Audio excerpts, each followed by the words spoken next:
One battle after another is the newest film from the great Paul Thomas Anderson, and as expected, it's a bit of a perfect film. This is personally speaking and also critically speaking. Halfway through it, I had to book another ticket for another screening because I couldn't help it. BTA is like the gift that keeps on giving. With a runtime nearing 3 hours, it gives you very little time to breathe, yet never feels like there's too much going on. Like being continuously punched in the face, but still craving more. It races forward with a tremendous amount of energy driven by Andy Jurgensen's propulsive editing and Johnny Greenwood score, and man did I love the score. It was just incredible, and also the placement of it is just masterful. It shifts from playful jazz inflected piano lines to earth-shaking operatic grinder. This film is easily BTA's most accessible movie. It's an American nuance stern about power, race, community, and getting old.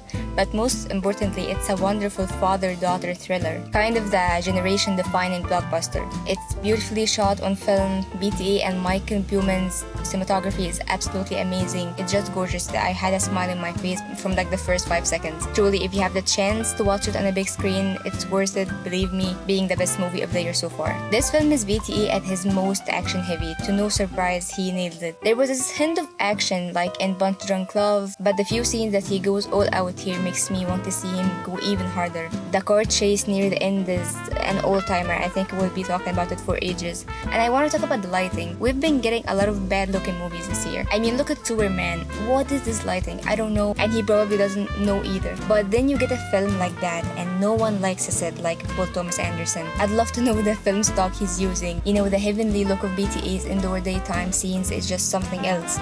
The whole cast delivers with DiCaprio at his best. There aren't many DiCaprio performances I would choose over this one. I love when he gets to deploy both of his comedic and dramatic chops, and he gets to do just that here. I mostly take Leonardo DiCaprio's performance for granted because I know for sure he's gonna be great. He just disappears. I feel like you never see him but whatever the character he's playing, which is exactly what he wants, or any other actor though, but not many people are capable of achieving, and that's fucking fantastic. Sean Penn is insane. I mean, he's the best he's been in years. He's wickedly evil, he scares the shit out of you, but you cannot take your eyes off of him. It's kind of toxic. With an unsettling performance of rage, hatred, and deep insecurity, he delivers a standout performance for sure.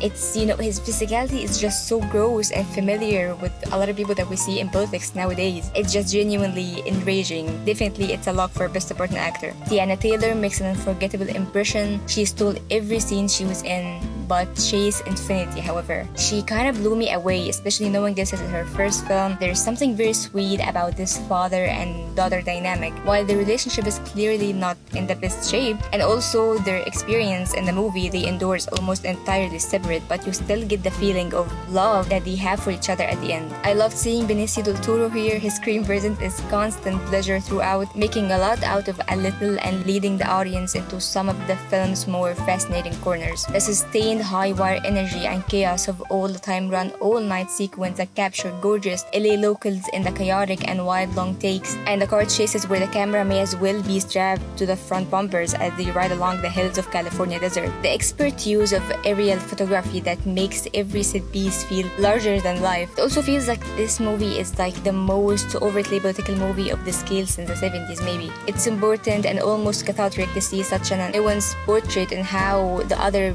you know, the former generation, they have did nothing despite giving all these promises. Every character is filled with regret on the things that they did, the thing that they failed to do, the thing that they can't do anymore, and how the violence and anger around them ultimately falls on them. Bob becomes an alcoholic stoner to avoid his mistakes, and ultimately it's not his will that gets him through the other side but his child's. But I think it's just so beautiful how you can see how deeply Anderson believes in the future. I mean, he really does more than me, and also more than anybody else who has attempted to do the same. This is as much of a successful and thrilling crowd-pleasing popcorn blockbuster as it a scanting text on the world that we exist in now. It's both timely and timeless, perfectly based and playful. It's important but never self-important. I can't think of anything bad about this film, so here we have it. That's all I have to say, and the more I watch it, the more I'm gonna have to say. But yeah, it's just one of those films that after you finish it, it's so good that you come out of it with so much adrenaline and excitement that you want to make a movie right this second, and I just hoping they would be even as 50% as decent as this movie. And I'm gonna get a little bit out of topic here, but here's the thing, people have forgot about the cinema etiquette. It's a bit of a reminder, like it's a simple thing that you can do that would make everyone experience so much better. Turn off your phone, it's not that big of a deal, at least make it silent, don't take phone calls while you're in there. If you can hold your phone, make the lighting like as lowest as you can and very low so no one can see that. Just come on and don't give your opinions on really stupid things that everyone can see. Be more decent there. It's just gonna make your experience better and everyone else's experience is better. So yeah, this is all I have to say about this. It's a great film. I had the best time. Go watch it, make your own opinions. Hopefully you can catch it on the big screen on IMAX. It's genuinely worth it. And yeah, thank you to Paul Thomas Anderson for this great film.